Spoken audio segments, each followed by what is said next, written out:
Mehrangarh fort. Mehrangarh fort Rajasthan के जोधपुर में स्थित है, जो 15वीं शताब्दी यानी कि 1459 में राव जोधा ने इसका निर्माण करवाया था। अगर किले की ऊंचाई की बात करें तो 400 फीट की ऊंचाई पर यह किला बना हुआ है।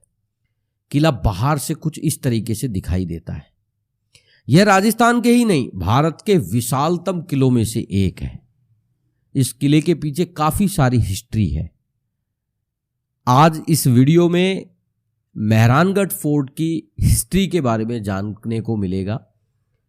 इस किले की दीवारें की अगर बात करें तो लगभग कुतुब मीनार से 73 मीटर ऊंची दीवारें हैं, जो कुछ इस तरीके से दिखाई देती है। यह किला विशालतम किले में से एक है। कहा जाता है कि इस किले के सर्वप्रथम तल से पाकिस्तान दिखाई देता है। अगर आप इस किले को विजिट करना चाहते हैं तो रेलवे स्टेशन से 10 किलोमीटर और बस स्टैंड से महज 6 किलोमीटर की दूरी पर यह स्थित है, जिससे आप निजी वाहन या फिर पब्लिक ट्रांसपोर्ट से इस किले को देखने के लिए आ सकते हैं। दोस्तों, इस किले के पीछे काफी सारी स्टोरी है। ऐसा कहा जाता है कि चिड़ियानाथ जी नाम का एक साधु पहाड़ी पर मेडिटेशन करता था। जहां राव जोधा ने इस किले का निर्माण करने का फैसला किया तो साधु ने उस जगह को हटा दिया और उसे क्रोधित होकर साधु ने राव के परिवार को यह कहते हुए श्राप दिया कि उनके किले में हमेशा पानी की कमी होगी। राजा के माफी मांगने पे भी साधु ने कहा कि वो उस श्राप को अब बदल नहीं सकता, लेकिन उसके लिए एक उपाय बता सकता है। और उन्होंने कहा कि अगर राज्य का कोई व्यक्ति अपनी इच्छा से इस किले के नीचे दफन होकर अपने जीवन की बलि दे देता है तो यह श्राप हमेशा हमेशा के लिए खत्म हो जाएगा और इस किले का निर्माण हो पाएगा। अन्यथा इस किले में हमेशा पानी की कमी रहेगी। इस बीच राजाराम मेघवाल नाम का एक व्यक्ति ने अपने जीवन का बलिदान करने का निश्चय किया और सन 1459 में राजाराम मेघवाल को एक शुभ दिन शुभ स्थान पर जिंदा दफन किया गया ताकि मेहरानगढ़ किले की नींव रखी जा सके। और इसीलिए किले के मेन द्वार पर शहीद राजाराम मेघवाल की छतरी है। यह किला कंप्लीटली पत्थर से बना हुआ है। इसकी दीवारों की मोटाई 6 मीटर से 36 मीटर जितनी चौड़ी है। इस किले पर आज भी कई युद्धों के चिन्ह मिलते हैं, निशान मिलते हैं। ये इस किले का मेन मार्ग है जहां से इस किले के अंदर जाया जाता है। इस रास्ते से किले के मेन मार्ग पर पहुंचा जाता है। किले का मेन गेट की अगर बात करें, इस किले में 7 गेट है, लेकिन जयपोल इसका सबसे ज्यादा लोकप्रिय गेट है, जहां 1708 में जयपुर और जोधपुर के राजाओं के मध्य हुए युद्ध के निशान आज भी मौजूद हैं। दीवारों पर तोप के गोलों के निशान दिखाई देते हैं। वह गेट भी वहां पर रखा हुआ है, जिस पर भी आज भी तोप के गोलों के निशान हैं। यह किला 1200 एकड़ में फैला हुआ है और चारों तरफ से एक मोटी दीवार से इस किले की सुरक्षा दृष्टि को ध्यान में रखते हुए 20 फुट ऊंची व लगभग 10 किलोमीटर जितनी लंबी दीवार का निर्माण हो रखा है, जिससे इस किले की सुरक्षा बनी रहे, ताकि बाहरी सेना या फिर युद्ध करने के लिए कोई भी सेना बाहर से जब इस किले में प्रवेश करे तो उनके लिए ये ढाल बनकर काम आए। ये दीवार जो कि 6 मीटर से लगभग 36 मीटर तक चौड़ी है और यह 10 किलोमीटर क्षेत्र में फैली हुई है, जो इस किले को सुरक्षा प्रदान करती है। यह किला बाहर से कुछ इस तरीके से दिखाई देता है। अगर माने तो यह किला इतना विशालतम है कि इसके प्रथम तल पर जाकर देखने से पाकिस्तान दिखाई देता है। इस किले पर कई सारे बाहरी आक्रमण हुए, लेकिन विजय पाना बहुत मुश्किल था। लगभग 35 राजाओं ने कंट्रीब्यूट करके इस किले के निर्माण को कंप्लीट कराया।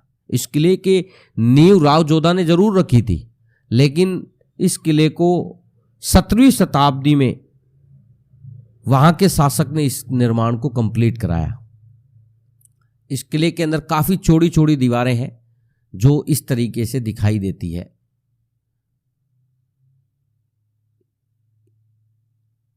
इस किले में चढ़ने के लिए रास्ता है जहां पर आज भी जो घोड़े हाथी होते थे उनके निशान यहां पर दिखाई देते हैं, जो घोड़े और हाथी जब किले के अंदर आते थे। यह फतेह पोल है जो 1708 में हुए युद्ध के बाद इस मेन गेट का निर्माण किया गया था। वैसे तो इस किले में 7 दरवाजे हैं और एक रहस्यमय दरवाजा भी है, लेकिन ये दरवाजा मेन दरवाजा है जो कि 1708 के युद्ध को जीतने के बाद इस दरवाजे का निर्माण किया गया था। यहां से जोधपुर शहर कुछ इस तरीके से दिखाई देता है, इसीलिए जोधपुर ब्लू सिटी के नाम से भी विश्व प्रसिद्ध है, क्योंकि यहां जो लोग रहते हैं उन्होंने अपने मकानों पर ब्लू रंग पुतवा रखा है, जिससे ये सिटी इस तरीके की दिखाई देती है और इस तरीके का व्यू किले के ऊपर से देखने पर आता है।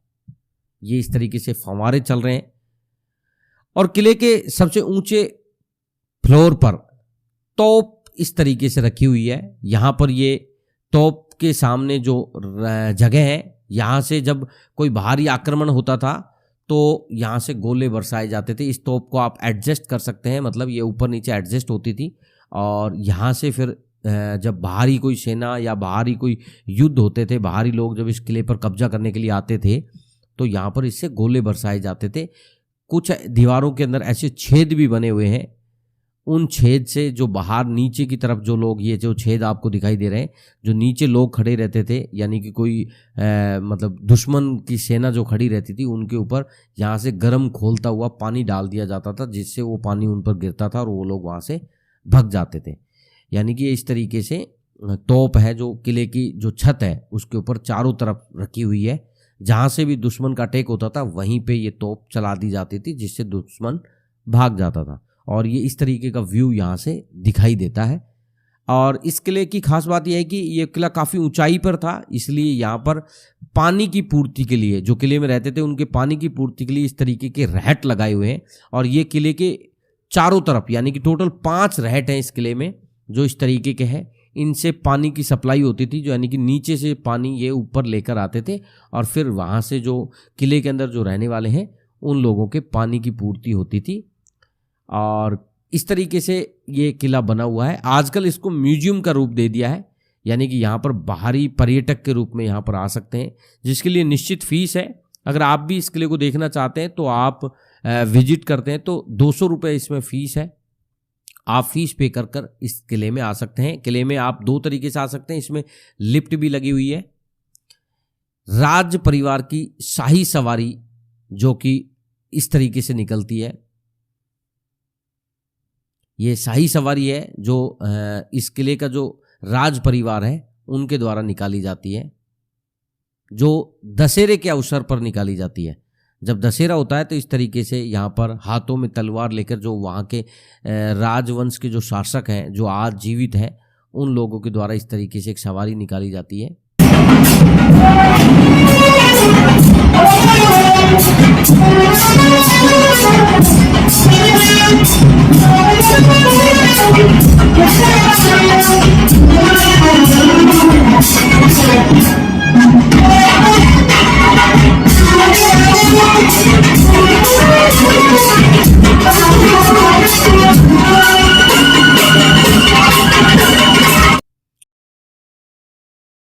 उस वक्त जो ऊंट घोड़ों की जो सवारी होती थी उनके लिए ये बैठने के पालकियां हैं, ये ऊंट और घोड़ों पर या फिर हाथियों पर रख दी जाती थी और राजा इनके अंदर बैठ के सवारी करता था। पीछे है जो सेनापति बैठता था, आगे राजा बैठते थे, यानी कि इस तरीके से घोड़ों पे रखे कर सवारी की जाती थी। ये इस तरीके से काफ़ी सारे भवन यानी कि महल का निर्माण किया गया। काफ़ी खूबसूरत डिजाइन यहाँ पर की हुई है। ये हाथ की कारीगरी है, हाथ की कारीगरी से इस किले का निर्माण हुआ है। इसमें काफ़ी सारी चीज़ें हैं जो देखने लायक हैं। और इस तरीके से जो रानियाँ होती थी उस वक्त, उनकी ये पालकियाँ हैं, इनके अंदर रानियाँ बैठकर जाती थी जब कहीं जाना होता था। तो इस तरीके से ये पालकी है जिनके अंदर रानियाँ बैठ जाती थी और फिर इनको जो उनके सेनापति होते थे या फिर उनके जो लोग होते थे वो इनको जैसे ये हाथ के पकड़ने के जो चारों साइड से निशान है इन पर पकड़ के जाते थे। ये राजा की पालकी है, ये जो कुर्सी है इस पर राजा बैठ जाते थे और इनको हाथों से उठाकर चलते थे। इस तरीके की ये पालकियां हैं जो यहाँ पर मतलब सजा कर रखी हुई है। ये सोने और चांदी की बनी हुई होती थी, यानी कि इनके ऊपर सोना और चांदी की परतें हैं जो चढ़ी हुई होती थी, ये इस तरीके से दिखाई देती है। ये शटर वाली पालकी है, इसके अंदर जैसे रानी बैठ जाती थी उसके बाद शटर तो होता था, यानी कि गेट होता था, उसको बंद कर लेते थे जिससे ये पता नहीं लगता था कि इसके अंदर कौन है। ये पीछे पकड़ने के लिए हत्ता है जिसको वहाँ जो लोग होते थे उनके जो सेवादार होते थे वो पकड़ कर ले जाते थे। इनके ऊपर जो ये गोल्डन कलर की है ये गोल्ड की प्लेट है, चांदी और गोल्ड से। इस तरीके के हुक्का बार होते थे, राजा जो हुक्का पानी पीते थे ये राजाओं की यूज किया हुआ हुक्का पानी है। और यहाँ ये जो महल है इस तरीके से यहाँ पर इम्पोर्टेंट ग्लास लगाए हुए हैं, ये इस तरीके से दिखाई देते हैं। काफ़ी खूबसूरत कलाकारी इस किले में हो रखी है। ये सारी कलाकारी हाथ से की हुई है। ये नक्काशीदार जो जंगले हैं और ये इस तरीके के गेट हैं जो काफ़ी खुदाई करके, बहुत बारीक महन खुदाई करके इस तरीके की डिजाइन यहाँ पर बनाई हुई है। और किले को ऊपर से देखने के बाद इस नीचे की तरफ इस तरीके का व्यू आता है, यानी कि ये किला काफ़ी ऊंचा है, लगभग 400 से भी ज़्यादा फुट, यानी कि 400 फीट से भी ज़्यादा ऊंचा है। तो वहाँ से ऊपर से देखने पर यह किला इस तरीके से लगता है। और सिटी का व्यू है जो इस तरीके से आता है। ये जो ब्लू कलर के मकान आपको दिखाई दे रहे हैं ये जोधपुर शहर है और इस तरीके का व्यू यहाँ पर ऊपर से देखने पर आपको मिलता है। यानी कि बहुत ही खूबसूरत किला है और इसको घूमने के बाद काफ़ी अच्छा लगा कि इतने विशालतम किले हमारे देश में, यानी कि राजस्थान में है, हमारे देश में है, भारत में। वैसे भारत में अगर बात करें बहुत सारे किले हैं, लेकिन राजस्थान में भी किलों की संख्या बहुत है, 336 किले लगभग राजस्थान में हैं।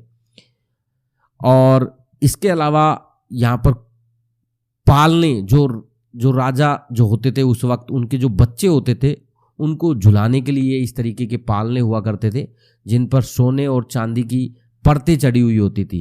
ये इस तरीके से जो राजा रहे वहाँ पर उनके बच्चों के लिए, और इस तरीके की सुंदर डिजाइन छत पर की हुई है। ये देखिए काफ़ी बारीक तरीके से कलाकारी की गई है और ये श्रेष्ठतम नमूने हैं उस वक्त के कारीगरों के, जो उस वक्त जो कारीगर जो कलाकृतियाँ करते थे उसका श्रेष्ठतम नमूना आपको देखने को यहाँ पर मिल जाते हैं। यहाँ इस तरीके से ये बही खाता उस वक्त हुआ करता था, वो कलम और दवात, क्योंकि उस टाइम पेन वगैरह थे नहीं, तो ये कलम और दवात रखी हुई है। और ये सेख खाना है जहाँ पर राजा बैठता था और पास में जो मारवाड़ के जो अधिकारी होते थे उनकी ये गद्दियाँ लगी हुई है। इस तरीके से राजा यहाँ सिंहासन पर बैठकर उनके साथ वार्तालाप करते थे। और जो ये दरवाजे में जो आपको गेट जो दिखाई दे रहे हैं, ग्लास लगे हुए हैं, ये इम्पोर्टेंट ग्लास हैं जो बेल्जियम से मंगाए हुए हैं। और छत काफ़ी खूबसूरत है जिसके ऊपर काफ़ी ग्लास लगे हुए हैं, ये इम्पोर्टेंट ग्लास हैं। और इस तरीके से इसकी छत का निर्माण किया हुआ है जो काफ़ी खूबसूरत लगते हैं। ये काफ़ी बड़ा हॉल है और काफ़ी खूबसूरत तरीके से इस हॉल का निर्माण किया गया है। इसके बाद ये मोती महल है जो सूर सिंह जो वहाँ के महाराज थे उन्होंने इस महल का निर्माण कराया था। ये काफ़ी बड़ा है और यहाँ पर जो नृत्य वगैरह होता थे या फिर जो होते थे उनकी मीटिंग्स वगैरह उस टाइम इस हॉल में बैठ के करते थे। ये जो ऊपर ग्लास लगे हुए हैं इस ग्लास को इंपोर्ट करके मंगाया गया था। ये शीश महल का है, इसीलिए इसे दर्पणों का महल भी कहते हैं। ये जो इम्पोर्टेंट ग्लास है बेल्जियम के हैं, उस वक्त राजा ने बेल्जियम से मंगाए थे। यहाँ पर अगर आप एक मोमबत्ती जलाकर रख देते हैं तो पूरे कमरे में प्रकाश हो जाता है। इस तरीके की पोशाकें उस वक्त राजा और रानियां पहनती थी। ये रानी की पोशाक है और ये बच्चों की और ये राजाओं की पोशाकें हैं जो आजकल जोधपुर मेहरानगढ़ किले में टूरिज्म में रखी हुई है। ये शीश महल है। अजीत सिंह जो वहाँ के महाराज थे उन्होंने 1707 से लेकर 1724 में इसका निर्माण कराया था। ये फूल महल है। फूल महल अभय सिंह जी ने 18वीं सदी में इसका निर्माण कराया था, जिससे वो निजी जो उनके दर्शक होते थे या जो लोग मिलने आते थे उनके साथ ये बैठकर वार्तालाप करते थे। भव्य है, काफ़ी खूबसूरत है, इस पर बहुत महीन कलाकारी की गई है, काफ़ी खुदाई यहाँ पर इन दीवारों में की गई है और काफ़ी अच्छी छत यहाँ पर बनाई हुई है। ये राजा का सिंहासन था जहाँ पर राजा विराजमान होते थे, और ये जो साइड में जो गद्दियाँ रखी हुई है यहाँ पर जो उनसे मिलने आते थे उनके जो मिलने वाले जो लोग थे उनके लिए। और इसकी जो छत है वहाँ पर सोने चांदी का मतलब कलर जो है, मतलब उनकी बारीक परत चढ़ाई हुई होती थी। ये इस तरीके से यहाँ का व्यू देखने को मिलता है। ये चौक है, इस तरीके के कई सारे चौक हैं। इस किले को कंप्लीटली तो नहीं खोला गया है, लेकिन कुछ एक हिस्सा म्यूजियम के होने की वजह से या जो पर्यटक आते हैं उनके लिए इस किले में खोला गया है। तो यानी कि इस तरीके से खोला गया है। और ये फतेहपोल है जहाँ पर 1707 में जब जयपुर और जोधपुर के राजाओं की लड़ाई हुई थी तो जयपुर की सेना यहाँ तक पहुँच गई थी, और उन्होंने जब जो गोले बरसाए थे वो आज भी दीवारों पर दिखाई देते हैं। उनके जो निशान है बने हुए हैं। एक जो मेन गेट था उसके अंदर भी कई सारे गोले लगे, जिसको अभी पर्यटकों के हिसाब से वहाँ पर रखा हुआ है। यानी कि इस तरीके से ये किला काफ़ी खूबसूरत है और बाहर का व्यू कुछ इस तरीके से दिखाई देता है। मौसम भी जोधपुर का दिसंबर नवंबर में अच्छा रहता है।